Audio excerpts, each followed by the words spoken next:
Buenos días, para mí en primer lugar es un placer estar en estos momentos compartiendo con ustedes.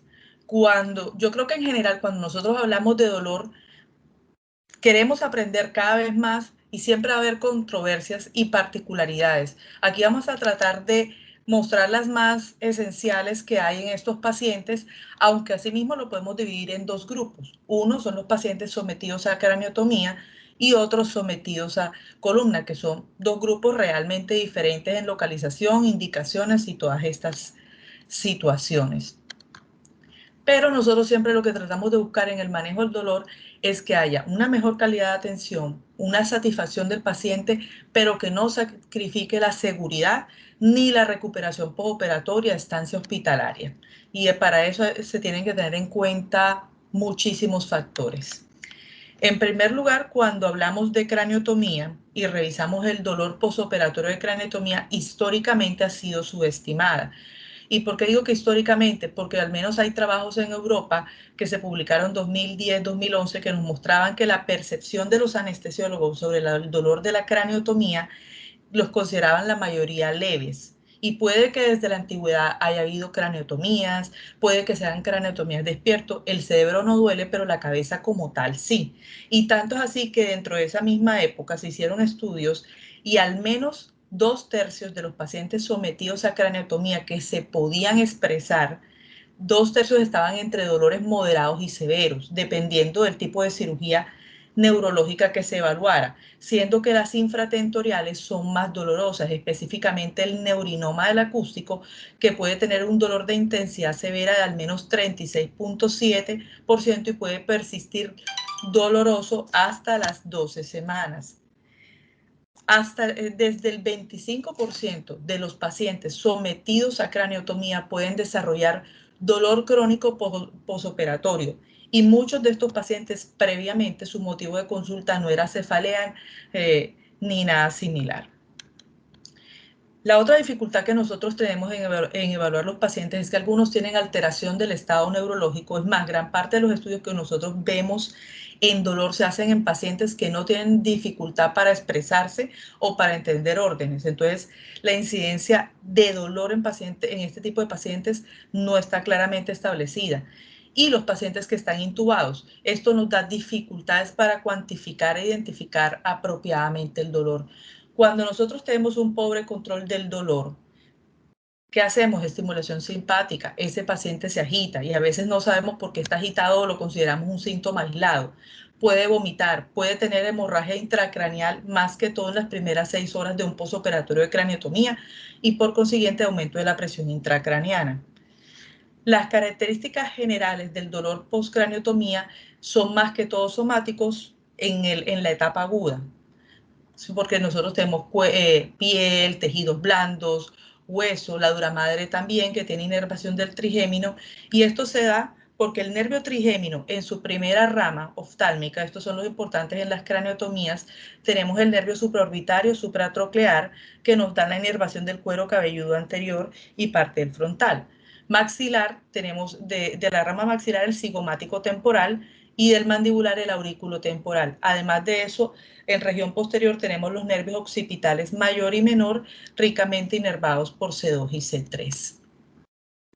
Cuando hablamos de cefalea aguda atribuida a craniotomía, es esa cefalea que se presenta en menos de 3 meses de duración causada específicamente por la craniotomía. No está asociada a otras causas y digamos que se tiene que mantener en el periodo de los 3 meses posoperatorios de la craniotomía y el paciente manifiesta dolor en un periodo 7 días después o de la craniotomía propiamente dicha, de la recuperación del conocimiento o cuando suspendemos los fármacos que limitan la sensación o posibilidad de informar la cefalea después de la craniotomía, que no hay otra causa. Esta cefalea ya está descrita desde el 2000 y lo mismo la cefalea crónica atribuida a la craniotomía. Pero cuando un paciente tiene dolor postcraniotomía en su periodo agudo, hay que descartar la cefalea cervicogénica porque nosotros durante estas cirugías ponemos unas posiciones a veces que nos pueden dar dolor muscular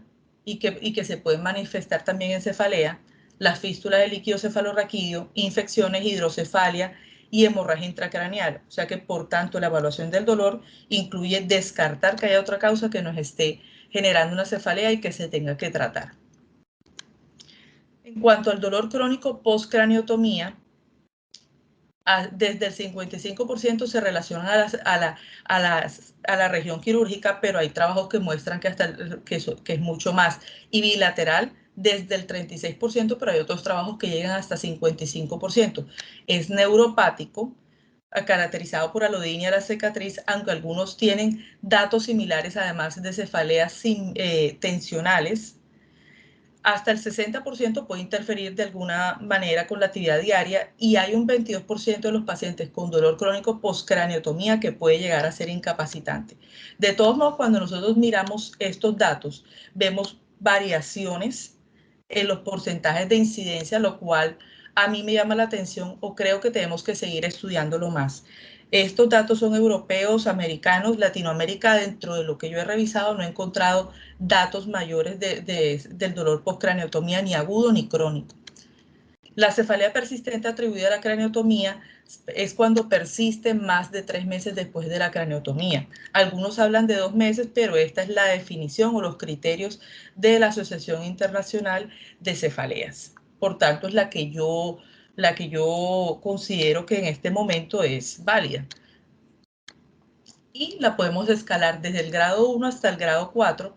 El grado 1 es un paciente que a ustedes les manifiesta una molestia menor. Un grado 2, una cefalea persistente casi todos los días, pero controlable. El grado 3, el paciente requiere medicamentos todos los días. El grado 4, el paciente se siente incapacitado por esta cefalea. ¿Qué se ha asociado a cefalea postcrónica? La adherencia de la musculatura a la dura madre, lesión de nervios periféricos, desarrollo de neurinomas en la cicatriz quirúrgica y sensibilización central. Obviamente que la prevención depende mucho del equipo quirúrgico, incluyéndonos nosotros. Por tanto, se ha sugerido craneotomías más pequeñas, sustitución de hueso, mejora en técnicas quirúrgicas y la analgesia posoperatoria adecuada. Todo esto es trabajo en equipo. Quiero que ustedes se detengan un poco en estos testimonios que encontré ya hace bastante en un portal, un foro que hablaban de dolor postcraneotomía y que en ese momento a mí me llamaron muchísimo la atención. Y describen todas estas características que yo les he dado. Porque en este primer caso, lo que le pregunta la pareja del paciente en el portal es por cuánto tiempo van a durar esos dolores de cabeza intensos que tiene, que al parecer son normales después de una intervención de estas características. Otro pregunta que cuánto tiempo después de la operación dura el adormecimiento de la zona. Otro dice que duró casi un año en recuperarse, pero que siente la zona adormecida y sensaciones eléctricas, que es solo acostumbrarse. Yo no me imagino qué sentir que cuando te peinas te pasa electricidad, sinceramente. Y otra paciente que lleva un año, 4 meses, y al inicio no tuvo dolores, pero después ha tenido dolores que asocia a la craneotomía y que se pregunta si ella no tenía síntomas de cefaleas previas porque ahora las presenta. Nosotros siempre como médicos debemos valorar el dolor, que es nuestro quinto signo vital, y nosotros normalmente podemos valorar la intensidad con la escala visual análoga, de caras, numérica en niños, tratar de identificar características, pero muchas veces tenemos pacientes que no se pueden expresar y un estado alterado de conciencia no indica que el paciente no tenga dolor. Entonces se han intentado asociar escalas que nos muestren de signos de comportamiento de nocicepción, signos que nos muestran que ese paciente presenta dolor. Estas escalas se han usado. Hay una que se comenzó en niños que se llama FLAC, que evalúa cara, piernas, actividad, llanto y capacidad de consuelo, siendo 0 la escala más baja y 2 la escala más alta. Y ustedes la pueden encontrar en internet para calificarla. Lo ponen y les da el resultado. Pero la escala de coma de nocicepción revisada en pacientes neurológicos se ha estudiado últimamente más, y esta que evalúa la respuesta motora, respuesta verbal, respuesta visual, expresión facial. siendo su puntuación máxima 3, su puntuación mínima 0, es decir, tenemos una puntuación máxima de 12. Se han hecho estudios en unidades de cuidados intensivos, unidades de cuidados crónicos. Obviamente que no localiza el dolor, porque dentro de esos trabajos que se han revisado hay algunos pacientes que tienen escaras, contracciones o síntomas. Se habla de diferencias interpersonales, pero en esos mismos trabajos que recomiendan o que han hecho ellos para disminuir esas diferencias interpersonales, entrenar al personal que evalúa al paciente, a los pacientes. Hay un trabajo con jefes de enfermería en el cual previamente les enseñaron por 2 o 3 horas cómo se medía la escala. Ellas en el transcurso de 24 horas, ellas mismas evaluaban al paciente, le informaban al médico la puntuación. A partir de 4 se considera que el paciente puede tener dolor. El médico administraba analgésicos de acuerdo al caso y después se reevaluaba después de la administración y sí había una disminución de los valores de la escala. ¿Qué alternativas tenemos nosotros? Aunque la piedra angular en general lo que nos enseñaron del manejo de dolor moderado o severo eran los opioides, aquí nosotros tenemos preocupación porque el paciente nos retenga CO2, sedación excesiva, depresión respiratoria e hilio. Por tanto, nos tenemos que basar en lo que hemos aprendido en los últimos años, que es la analgesia multimodal. Tenemos múltiples alternativas y cada vez uno lee más cosas que nos asocian o que podemos hacer para mejorar nuestra analgesia. Los opioides, como hablé previamente, pueden producirnos una cantidad de situaciones que si los usamos como terapia única, nos pueden producir un paciente neuroquirúrgico náuseas que son deleterias, depresión respiratoria, sedación excesiva, retención de CO2. Y podríamos titularlo con PCA, pero la PCA no se aplica a todos los pacientes neuroquirúrgicos y uno puede usar otras técnicas para ahorrar opioides. Es más, en craniotomía ya se está hablando de protocolos de ERAS, que dentro de esto se trata de ahorrar opioides o de hacer una analgesia multimodal adecuada.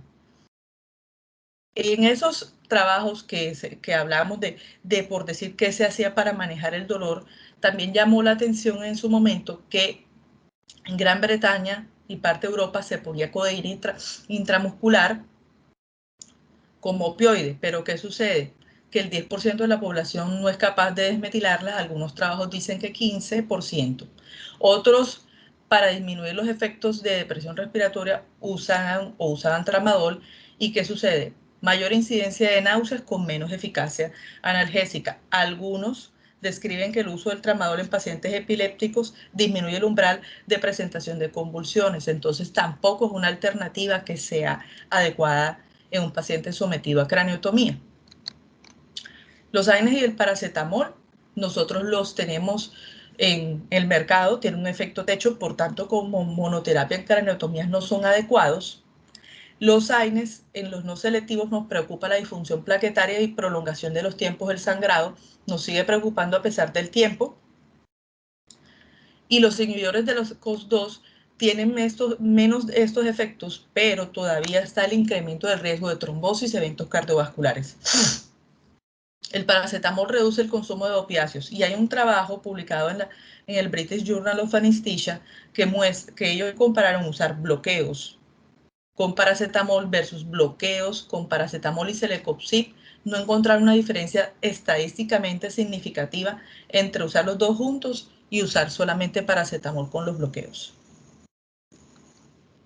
Los gabapentinoides, uno podría verlos como algo llamativo porque disminuyen el consumo de opioides, las náuseas, el anticonvulsivante, pero está asociado a sedación, retraso de la extubación, que se da más cuando uno lo administra días previos a la cirugía. Si el paciente ya lleva tiempo tomando, es posible que esta sedación excesiva no se note.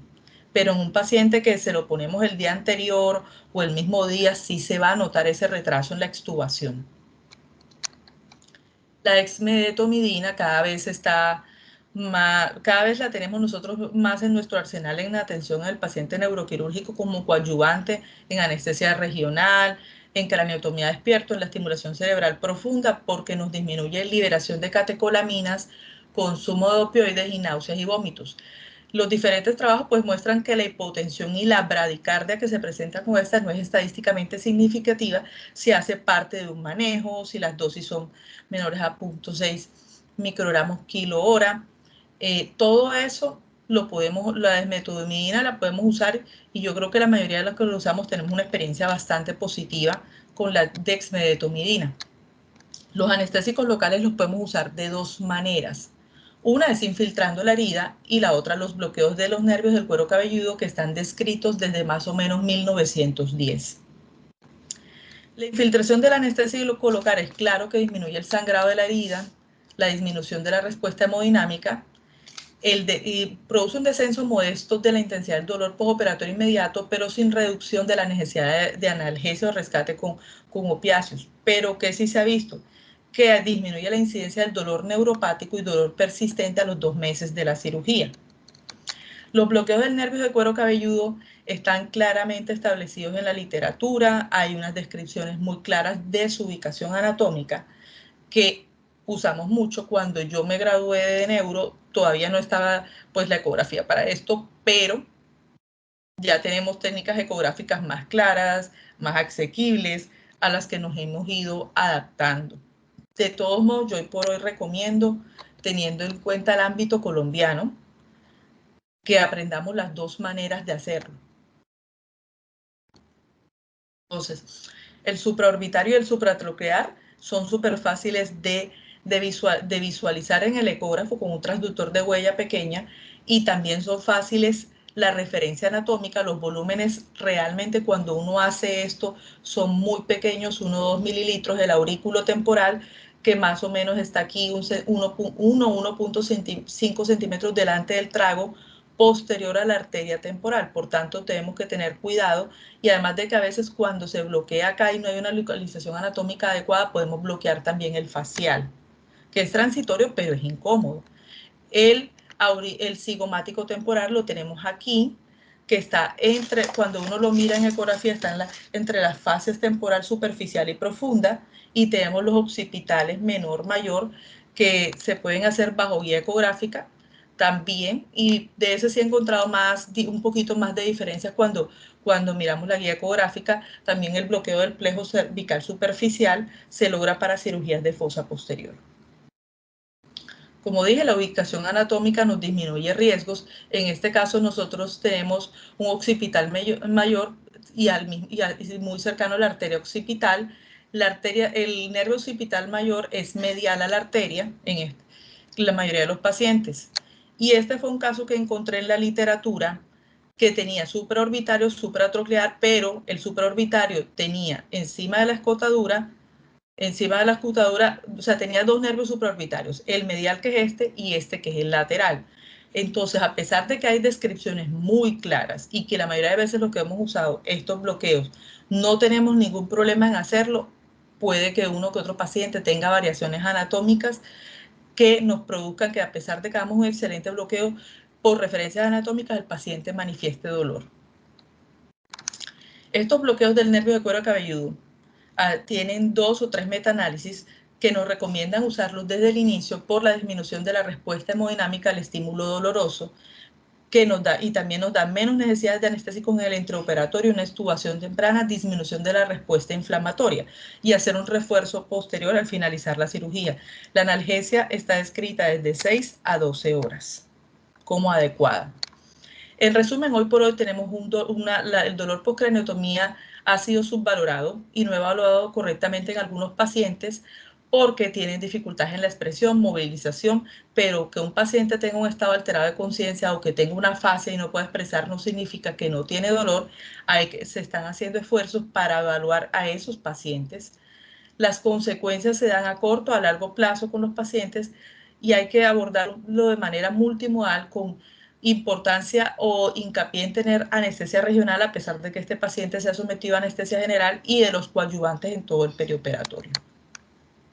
En cuanto a la cirugía de columna, esa sí está históricamente más reconocida como severa. El paciente muchas veces ingresa con lumbago, con dolor cervical, tiene tantos componentes nociceptivos como neuropáticos. Está relacionado con el número de niveles intervenidos y el uso preoperatorio de opioides, esos pacientes que previo a la cirugía toman opioides, pues son más difíciles de manejar en el pre, intra, post, el dolor, y están asociados a aumento de las reoperaciones a un año, mayor necesidad de bloqueos, mayores complicaciones en la herida y mayor tasa de tromboembolismo venoso después de una fusión cervical. En cuanto a analgesia multimodal en cirugía espinal, hay varios artículos, estos son 2020, 2021 y el que tengo acá abajo 2022, en el cual tratan de juntar todas las posibilidades, cuáles son las más efectivas para nosotros.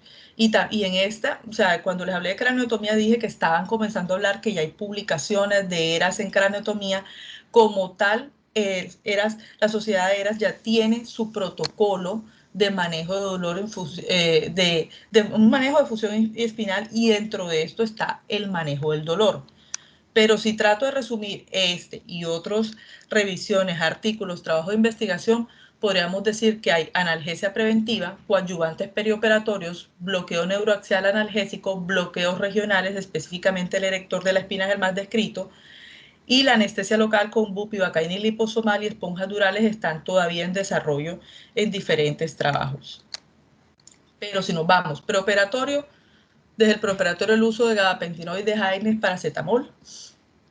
En el intraoperatorio lidocaína, anestesia regional, sea neuroaxial o bloqueos, ketamina. Posoperatorio, AINES, paracetamol, gabapentinoides.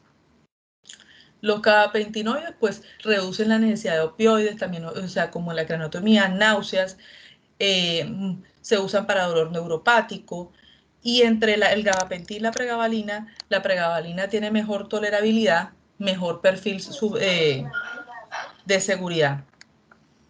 Los AINES y los paracetamoles, el paracetamol se puede coadyuvante, disminución de los requerimientos, pero obviamente no como monoterapia.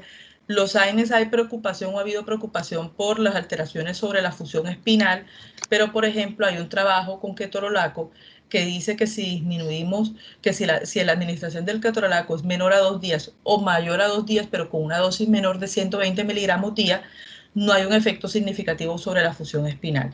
De todos modos, cuando uno habla de AINES, los efectos gastrointestinales, renales, agregación plaquetaria, juegan un papel muy importante, y lo mismo de esos pacientes que tienen un riesgo cardiovascular elevado con los COX-2. La ketamina se usa como coadyuvante, disminuye los requerimientos de opioides. Obviamente aquí sí hay unos efectos secundarios de visión borrosa, pero las dosis que nosotros tratamos de usar son dosis bajas.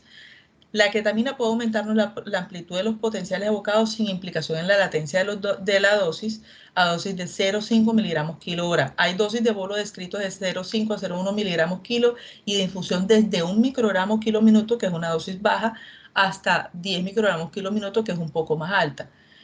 La dexmedetomina es otro coadyuvante que no tiene alteración en los potenciales evocados, y la lidocaína en infusión se ha visto que puede llegar a disminuir los requerimientos de opioides hasta por 72 horas. En cuanto a las técnicas regionales, en la raquidia y epidural, el cirujano nos puede ayudar durante el procedimiento a realizarlas. Se pueden dejar catéteres también, dependiendo del tipo de cirugía. De los bloqueos, el más descrito es el bloqueo del erector espinal, pero también he visto descripciones del cuadrado lumbar, del multífido de la columna, pero el erector espinal está más descrito dentro de todo esto, o está en más apogeo. Y la anestesia local, que realmente la ventaja en una cirugía, por ejemplo, la que estamos viendo de la imagen de al lado, no sería, o sea, realmente necesitaríamos unos volúmenes muy altos para hacer una anestesia local o infiltrar alrededor de la herida. Como les dije, el bloqueo del músculo erector espinal, pues ya está descrito, lo describió un colombiano, y de acuerdo a lo que nosotros estemos usando, puede tener una analgesia tan pequeña como 4, pero hay otros que puede ser de 72 horas.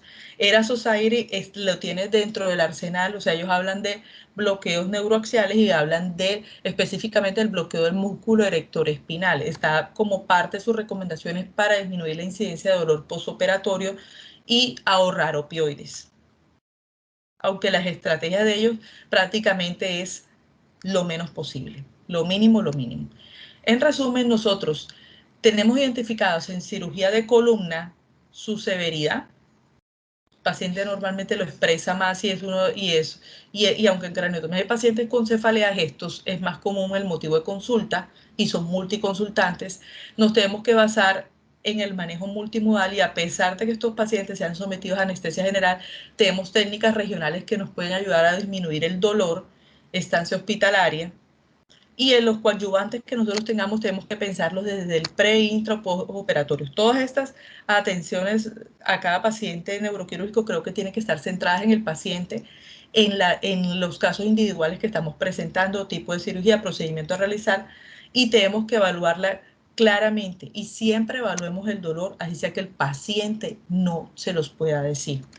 Y bueno, dicen que quien sabe del dolor todo lo sabe y yo sigo aprendiendo. Muchísimas gracias.